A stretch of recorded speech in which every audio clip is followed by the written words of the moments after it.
মোদিকার morning friends, মোদিকার হেলথে আপনাদের welcome. তো আপনারা কি মেকআপ করতে ভালোবাসেন মহিলারা? তো মেকআপ করার পর রিমুভ করার জন্য কি ঠিকঠাক প্রোডাক্ট খুঁজে পাচ্ছেন না? মেকআপ কি স্ক্রিনে আটকে রয়ে যাচ্ছে?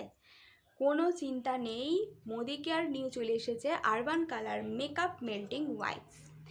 এর মধ্যে কোনো রকম অয়েল নেই, কোনো রকম অ্যালকোহল নেই। যা মার্কেটের প্রোডাক্টে আপনারা দেখতে পাবেন যে অ্যালকোহল আছে বা অয়েল আছে, আপনারা যারা ইউজ করেন তারাই বুঝতে পারবেন। তো এটা শুধুমাত্র আপনাদের মেকআপ রিমুভ করার জন্যই নয়, আপনাদের স্কিনে যে ডার্ক পলিউশন আছে সেটাকেও কিন্তু রিমুভ করে দেবে। এর ফলে আপনাদের কোনো এটা ইউজ করার পর আপনাদের কোনো ফেস ওয়াশ করার প্রয়োজন পড়বে না। দারুণ প্রোডাক্ট, আমি ইউজ করছি, দারুণ লাগছে, আপনারা ইউজ করুন। এবং আরও বেনিফিটস যদি জানতে চান তো ভিডিও আপলোড হয়ে গেছে, আপনারা গিয়ে দেখে আসুন, নিচে লিঙ্ক দিয়ে দিয়েছি। ধন্যবাদ।